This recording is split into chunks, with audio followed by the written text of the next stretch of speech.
The Avatar universe is full of powerful benders, but among these countless benders, some hold a power far beyond the rest. These are our top 10 picks for the strongest characters in the Avatar universe. To start us off, we have Prince Zuko. As a child, Zuko did struggle with his firebending techniques, but he truly came into his own during his teenage years, thanks to the teachings of his uncle Iroh. He was even able to hold his own against fully grown firebending masters, and Zuko only grew stronger throughout the series, learning new skills from his uncle, like redirecting lightning, and more importantly, inner peace. Next up is the authoritative equalist leader, Amon. You'll get your duel, and I will destroy you. At first, Amon may seem to have a major disadvantage when he claims he's not a bender. Amon is, however, an expert in hand-to-hand combat. He is so skilled, he is known to neutralize expert benders using no bending himself. Despite this skill, Amon is also secretly a highly trained waterbender. The few times we see him waterbend, he uses rather advanced techniques, but his strongest skill of all is the rare yet powerful waterbending technique, bloodbending. That's right, Amon can take full control over his enemies, and he can even do it without a full moon, something that was never even believed to be possible before Amon's family perfected the terrifying technique. Next on our list is the tyrannical leader himself, Fire Lord Ozai. For the majority of the series, he remained more of an ominous mystery, a looming threat whose power came more from the fear of the unknown than his actual abilities. But when we finally did get to see Ozai in action, he proved that his power came from much more than fear. The Fire Lord had an intense and wild style of firebending, fueled by anger and hate. While he did harness the power of Sylvan's Comet to give his bending an extra boost, it is clear that comet or no comet, Ozai is a force to be reckoned with. Up next is everyone's favorite airbending teacher, Tenzin. Although Tenzin is a known pacifist and prefers to avoid a fight whenever possible, he has proven to be a potent example of airbending prowess. The burden of passing on thousands of years of airbending knowledge has driven Tenzin to honing his skill as an airbender to a high level of mastery. I will never let you get to Korra. Unfortunately, you don't have a choice. Yes, I do. He is able to hold his own against numerous highly trained equalists and their mechanical weaponry. He arguably got the better of the infamous Zahir, keeping the villain on the defense and demonstrating his bending superiority, before losing due to a little more than some bad luck.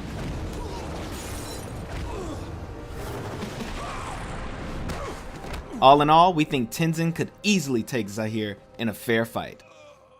Strength seems to run in the family because our next entry is Tenzin's mother, Katara. Oh, great. You again. Yeah, I didn't think so. From the very beginning, Katara's sheer determination to hone her waterbending skills, even without a teacher, was a demonstration of great strength. Let's do this. From that determination, we saw Katara grow as a bender throughout the series, collecting skills like state changing, healing, and even bloodbending. Her waterbending expertise, coupled with her ingenuity, gave her a significant advantage as she found clever and unique ways to put her waterbending to use.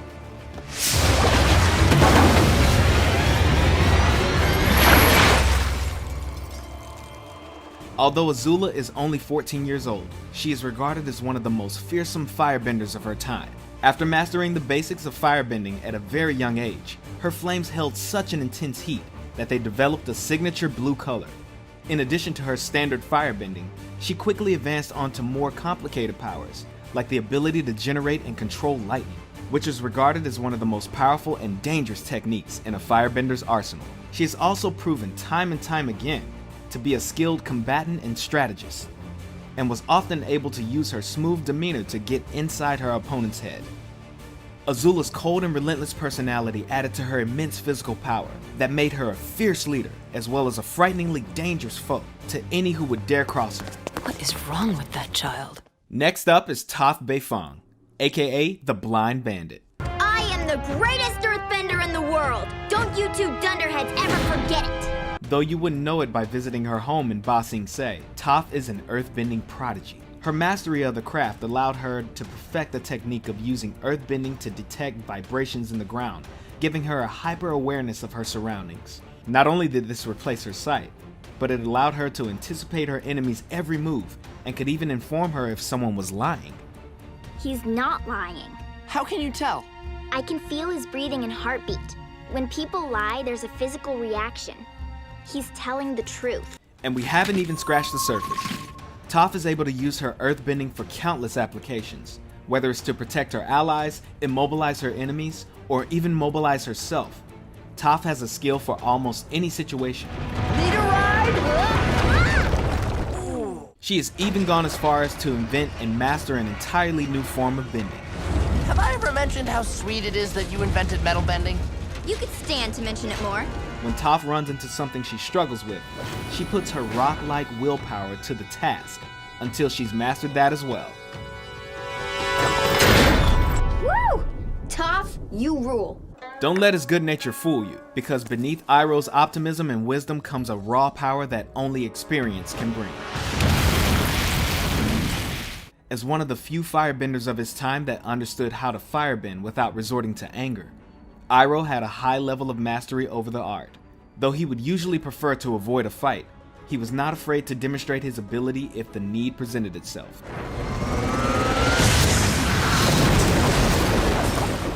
In addition to his skill in firebending, he was also knowledgeable in the other forms of bending, and even went as far as incorporating techniques he learned from waterbenders. And as if that's not enough, Iroh was also a master tactician in battle, and was even once considered the Fire Nation's top general. Centuries from now, people will study the great Admiral Zhao, who destroyed the last of the Water Tribe civilization. You're lucky you're here to see it. Be careful what you wish for, Admiral.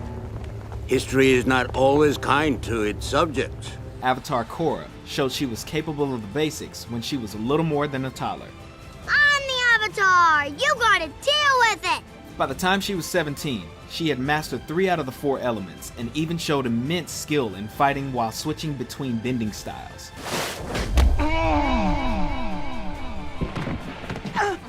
Chump. Water, fire, and earthbending came to her as naturally as breathing, as she pulled off advanced techniques with little hesitation. While she initially struggled with airbending, she eventually proved she could master that as well, and even fight using only airbending when needed. Punch, punch, punch! See? Mastered. Her grasp over the physical aspect of bending was so strong that she was able to use it to take down some of the most powerful forces in the world. With Katara as her teacher, she was also able to master the technique of healing, and through Unalaq she learned to bend the spirits, only adding to her status of one of the most powerful benders that the world has ever seen. Go in peace. Finally, we have the last airbender himself, Avatar Aang. Before Aang even knew he was the Avatar, he was an airbending prodigy, reaching the rank of master by the young age of 12, making him the youngest airbending master in history. Aang's real test would be in his mission to end the 100-Year War and bring peace to the world. And that's where he would demonstrate his true power. When Aang began his journey, he only knew how to airbend, and had less than a year to learn and master the other 3 elements. While he was playful and often lighthearted, he proved to be a determined student when he focused his efforts, and became proficient in waterbending, earthbending, and firebending in record time. While he did gain a high level of expertise in the physical aspect of bending, it is in the spiritual aspect where he really excelled. Thanks to his training from the Air Nomad monks, Aang demonstrated a calmness of mind and a level of wisdom far beyond his years. This spiritual strength was only amplified after Aang's training with Guru Pratik and learned to unlock his 7 chakras. Aang was even able to learn an entirely new form of bending, energy bending. This ancient and forgotten art allowed Aang to bend the energy inside of others, and even remove their bending abilities entirely. Aang's physical and spiritual power, as well as his own unbendable spirit, were what ultimately allowed him to take down the Fire Lord and end the 100-Year War.